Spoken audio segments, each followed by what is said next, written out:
Saudara-saudari yang dikasihi Tuhan, salam jumpa lagi dalam Inspirasi Rohani edisi hari ini, Minggu 19 Juni 2022, Hari Raya Tubuh dan Darah Kristus. Marilah berdoa. Dalam nama Bapa dan Putra dan Roh Kudus. Amin. Saudara-saudari yang dikasihi Tuhan, inspirasi rohani hari ini diambil dari Injil Lukas bab 9 ayat 11b sampai dengan 17. Sekali peristiwa, Yesus berbicara kepada orang banyak tentang kerajaan Allah dan ia menyembuhkan orang-orang yang memerlukan penyembuhan. Pada waktu hari mulai malam, datanglah ke-12 muridnya kepadanya dan berkata, "Suruhlah orang banyak itu pergi, supaya mereka pergi ke desa-desa dan ke kampung-kampung sekitar ini, untuk mencari tempat penginapan dan makanan. Karena di sini kita berada di tempat yang sunyi." Tetapi ia berkata kepada mereka, "Kamu harus memberi mereka makan." Mereka menjawab, "Yang ada pada kami tidak lebih daripada 5 roti dan 2 ikan, kecuali kalau kami pergi membeli makanan untuk semua orang banyak ini." Sebab di situ ada kira-kira 5.000 orang laki-laki. Lalu ia berkata kepada murid-muridnya, "Suruhlah mereka duduk berkelompok-kelompok, kira-kira 50 orang sekelompok." Murid-murid melakukannya dan menyuruh semua orang banyak itu duduk.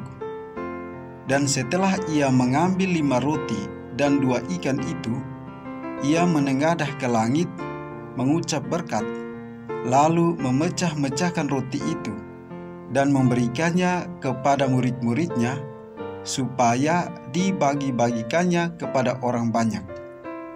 Dan mereka semuanya makan sampai kenyang. Kemudian dikumpulkan potongan-potongan roti yang tersisa sebanyak 12 bakul. Demikianlah sabda Tuhan. Saudara-saudari yang dikasihi Tuhan, hari ini kita merayakannya sebagai Hari Raya Tubuh dan Darah Kristus. Hari ini merupakan hari istimewa bagi kita untuk memperdalam atau mengingat kembali makna Ekaristi, khususnya Komuni Kudus, di mana kita menerima tubuh dan darah Kristus. Setelah kita disegarkan kembali mengenai makna Ekaristi dan komuni, harapannya kita semakin dimampukan untuk menghayati Ekaristi dan hidup secara ekaristis. Roti yang kita terima dalam Ekaristi adalah tubuh Kristus sendiri. Sebab melalui doa syukur agung gereja yang antara lain berbunyi, "Bapa yang maha baik, kuduskanlah persembahan roti dan anggur ini dengan kuasa Roh Kudus, agar menjadi bagi kami tubuh dan darah putra-Mu terkasih, Tuhan kami Yesus Kristus. Terjadilah perubahan roti menjadi tubuh Kristus dan anggur menjadi darah Kristus." Saudara-saudari yang dikasihi Tuhan, perubahan roti dan anggur menjadi tubuh dan darah Kristus ini disebut transubstansiasi, yaitu berubahnya substansi roti dan anggur menjadi tubuh dan darah Kristus, kendati materi, rupa, rasa, dan bentuknya tetap roti dan anggur. Dalam hal ini, Paus Yohanes Paulus II dengan mengutip Santo Cyrillus menegaskan bahwa dalam roti dan anggur, janganlah hanya melihat unsur alamiah, sebab Tuhan telah tegas menyatakan bahwa itu adalah tubuh dan darahnya.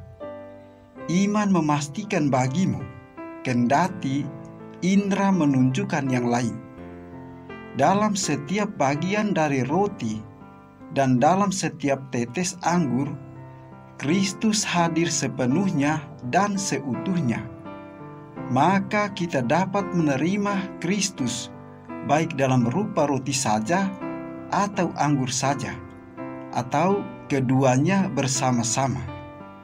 Meskipun dalam komuni kita hanya menerima tubuh Kristus, bahkan hanya secuil saja, kita tetap menerima Kristus secara utuh dan sempurna.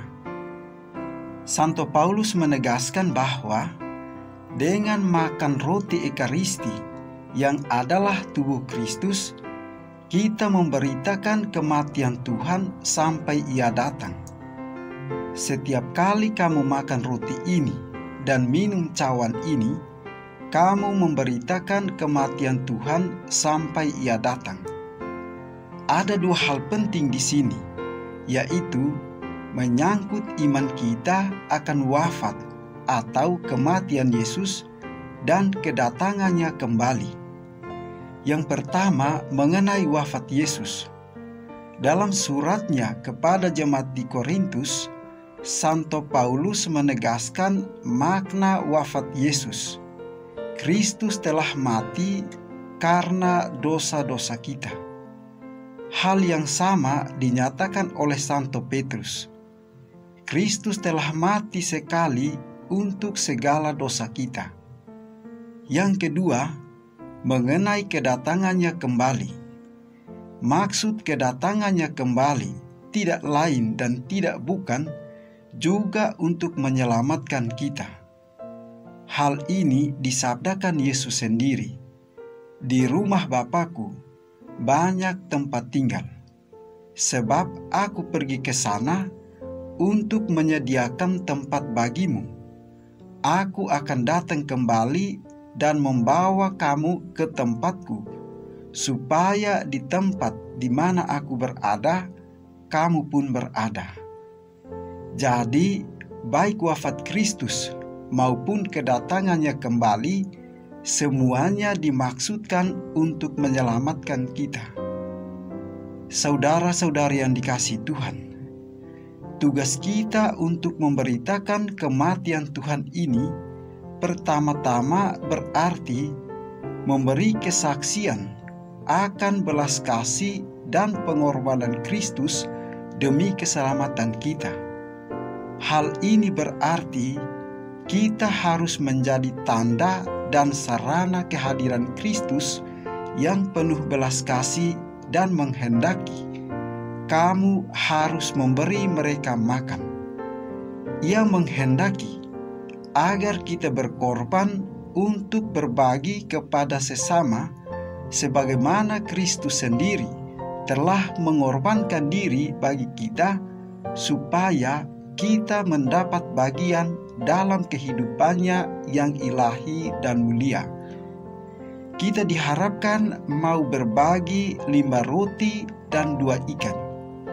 Artinya, apapun yang kita miliki, waktu, tenaga, pikiran, keterampilan, pengetahuan, harta kekayaan, dan lain sebagainya, meskipun hanya sedikit, kita persembahkan kepada Tuhan supaya Ia mengambilnya, lalu memberkati, kemudian membagi-bagikannya dan memberikannya kepada banyak orang seperti yang Ia lakukan atas 5 roti dan 2 ikan itu.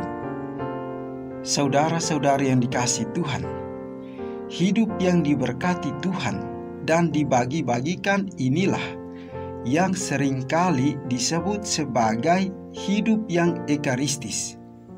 Jadi, hidup yang ekaristis tidak hanya berarti kita rajin dan tekun merayakan Ekaristi, tetapi sebagai roti Ekaristi yang diberkati, kemudian dipecah-pecah dan dibagi-bagikan kepada umat dalam komuni, kita pun harus demikian. Artinya, dengan merayakan Ekaristi, kita harus sampai pada penghayatan bahwa hidup kita dengan segala yang kita miliki dan kita alami, kita persembahkan kepada Tuhan untuk diberkatinya, kemudian dibagi-bagikannya kepada orang lain. Saudara-saudari yang dikasihi Tuhan, semoga hari raya tubuh dan darah Kristus yang kita rayakan ini semakin mendorong kita untuk hidup secara ekaristis. Kita semakin mampu berbagi dan berkorban sebagaimana Kristus telah mengorbankan dirinya dan berbagi hidup ilahi dengan kita. Marilah berdoa. Ya Tuhan, kami bersyukur atas rahmat Ekaristi yang boleh kami nikmati setiap hari. Semoga rahmat istimewa ini membuat jiwa kami semakin bersyukur dan bersukacita atas hidup ini. Demi Yesus Kristus Putra-Mu, Tuhan dan Pengantara kami, yang hidup dan berkuasa bersatu dengan Engkau dan Roh Kudus, Allah, kini dan sepanjang segala masa. Amin.